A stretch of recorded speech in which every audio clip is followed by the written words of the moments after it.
बच्चों आज हम देखने जा रहे हैं विलोपन विधि। विलोपन विधि जो कि कक्षा 10वीं मध्य प्रदेश बोर्ड के पेपर में सबसे ज्यादा पूछी जाती है। जो पेपर आता है उसमें ऊपर जो क्वेश्चन दिया होता है वो प्रतिस्थापन विधि का होता है और उसके नीचे विलोपन विधि पूछी जाती है। ऊपर नीचे चीजें आते हैं अथवा में। तो हम पहले देखेंगे विलोपन विधि, इसके बाद हम देखेंगे प्रतिस्थापन विधि। हल बराबर जो ये दो समीकरण दिए गए हैं इसको हम समीकरण 1 मान लेंगे, इसको हम समीकरण 2 मान लेंगे। ठीक है बच्चों। अब विलोपन विधि, इसके नाम में ही विलुप्त छिपा हुआ है। हमें इन दो में से एक पद को विलुप्त करना है, या तो x को या y को। तो उससे एक मान को विलुप्त करेंगे तो दूसरे का मान हमें पता चल जाएगा। जैसे x में से x घटाएंगे तो यहाँ पे बराबर संख्या होनी चाहिए। हम यहाँ पे लिखेंगे समीकरण 1 में 2 का गुणा करके समीकरण 1 में से समीकरण 2 को घटाने पर समीकरण 1 में पहले 2 का गुणा करेंगे, फिर उसके बाद हम समीकरण 1 में से समीकरण 2 को घटा देंगे। यहां पे देखेंगे समीकरण 1 में 2 का गुणा करेंगे 2x प्लस यहाँ पे y है तो यहाँ पे 2y आ जाएगा बराबर 5 है। 5 का गुणा 2 में होगा तो 5 दूनी 10 आ जाएगा। ठीक है बच्चों। और जो समीकरण 2 है वो रोज जो करता हूं हम यहाँ पर रख देंगे 2x माइनस 3y बराबर 4। अब इसमें से इसे घटाना है। यहाँ पर कोई चिन्ह नहीं लगा, मतलब प्लस का लगा, यहाँ माइनस आ जाएगा, यहाँ माइनस लगा है, यहाँ पे माइनस घटाएंगे तो यहाँ पे कौन सा ये दोनों चीजें प्लस हो जाएंगी। यहाँ पर क्या प्लस है, यहाँ पे प्लस है, यहाँ पे माइनस लगा देंगे तो ये घट जाएगा। चलिए देखते हैं 2x में से 2x चले गए 0 कट गया। अब यहाँ पर 2x और ये 3y तो ये प्लस हो जाएंगे। कितने हो जाएंगे 2x और 3y 5y बराबर 10 में से 6 घटाएंगे तो कितने हो जाएंगे 10 में से 4 घटाएंगे तो 6 बचेंगे। ठीक है बच्चों, इतना समझ में आ गया। आगे देखते हैं y बराबर इस तरफ ये 5 लिखे हैं, जो 5 ये 5 इस साइड गुणा में लिखे उस साइड भाग में आ जाएंगे 6/5। ठीक है बच्चों, जो हमारा y का मान निकला है। अब देखते हैं x का मान। x का मान निकालने की हम जो x का मान निकालने के लिए जो हमारा y का मान निकला है इसको हम समीकरण 1 समीकरण 2 में रख देंगे। तो यहां पे लिखा है 2x माइनस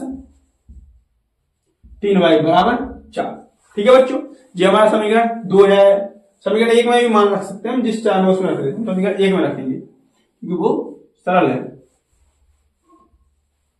समीकरण x प्लस y बराबर 5। यहां पर y का मान कितना 6/5 है तो x प्लस 6/5 बराबर 5।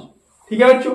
अब इस तरफ जो प्लस में 6/5 लिखा है उस साइड माइनस का हो जाएगा 6/5। x बराबर 5 माइनस के 6/5। ठीक है बच्चों, आपने पहले भिन्न सीखी होंगी कक्षा 9वीं में 8वीं में, तो ये वहीं पर काम आएगा। मान लिया यहाँ पर क्या लिखा है 1, तो 5 का गुणा करेंगे 1 में 5 एकम 5, 5 का गुणा करेंगे 5 5 25 माइनस 1 का गुणा करेंगे 6 में तो 6 एकम 6। x बराबर 25 में से 6 घटाएंगे 19/5। ये हमारा x का मान हो गया, ये हमारा y का मान हो गया। ठीक है बच्चों, ये हमारी विलोपन विधि हो चुकी। अब हम देखेंगे इसके बाद प्रतिस्थापन विधि। प्रतिस्थापन विधि इसके जस्ट अपोजिट होती है। ठीक है बच्चों।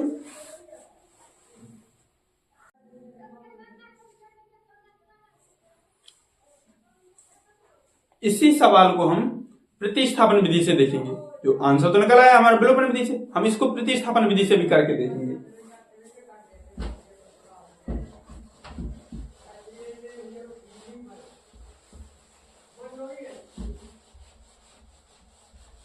चलिए देखते हैं, सवाल वही है। अब देखते हैं इसे प्रतिस्थापन विधि से। पहले लिखेंगे प्रतिस्थापन विधि। ठीक है बच्चों। अब प्रतिस्थापन विधि में हम पहले समीकरण 1 लिखेंगे, समीकरण 1। ठीक है बच्चों। अब यहां पर लिखा है x प्लस y बराबर 5। यहां पर y प्लस में है, उस साइड y माइनस में चला जाएगा 5 माइनस y। ये हो गया हमारा समीकरण 3। समीकरण 1 और समीकरण 2 दिया गया है पहले, अब हो जाएगा जी समीकरण 3। ये हमारा अप्रत्यक्ष मान है। तो x बराबर, अब x का मान समीकरण 2 में रख देंगे। यहां पर समीकरण 1 लिया था, अब ये जो मान निकला है x का, ये हम समीकरण 1 में नहीं रखेंगे, हम बस समीकरण 2 में रखेंगे। तो 2x, यहाँ पर x लगा है तो हम x नहीं लिखेंगे, हम x को मिटाकर मान रख सकते हैं। 5 minus by plus minus 3y बराबर 4। ठीक है बच्चों, 2 का गुणा करेंगे 10 में 2 पंचे 10, 2 का गुणा करेंगे y में, सो 2y माइनस 3y। ठीक है बच्चों, समीकरण x का मान समीकरण 2 में रखने पर समीकरण 2 ये रहा। यहाँ पर x बराबर रख देंगे हम 5 माइनस बाई, 2 गुणे 5 माइनस बाई माइनस के 3y बराबर 4। 2 पंचे 10 माइनस 2y माइनस 3y बराबर 4। जो 10 का पक्षांतर कर देंगे उस साइड, क्योंकि ये अचर संख्या है, चर संख्या एक साइड रहेंगी। माइनस 2 माइनस 3 माइनस के 5 हो जाएंगे, उस साइड 4 माइनस के 10 माइनस 5y बराबर माइनस के 6। माइनस से माइनस कट जाएंगे, इस साइड आ गया y बराबर 6/5, क्योंकि इस साइड ये 5 गुणा में लिखा था, इस साइड भाग में लिख दिया हमने। ठीक है बच्चों, ये हमारा प्रत्यक्ष मान निकल आया y बराबर 6/5। अब इस y के मान को हम समीकरण 3 में रख देंगे तो हमारा x का मान निकल आएगा।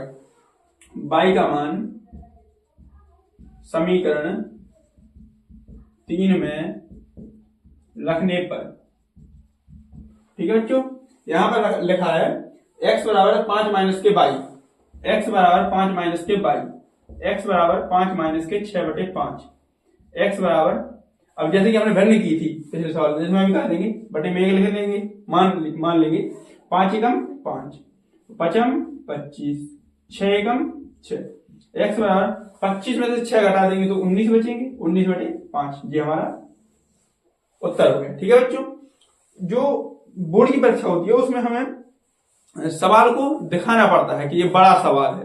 ठीक है, यदि ये सवाल 4 नंबर का आया है, यदि आप 2 लाइनों में खत्म कर दें तो बेशक है कि आपको नंबर कम मिलेंगे। ऐसे ही हमें लाइन बाई लाइन अच्छे से लिखना है, सभी जो भी हमारे बिंदु है, जैसे कि x का मान समीकरण 2 में रखने पर, y का मान समीकरण 3 में रखने पर, तो सभी चीजों को हमें दर्शाना पड़ेगा। जिस प्रकार हम भाषा लिखेंगे और जितने अच्छे से हम प्रेजेंटेशन करेंगे उतने ही अच्छे हमें अंक प्राप्त होंगे। ठीक है बच्चों, जय हिंद जय भारत।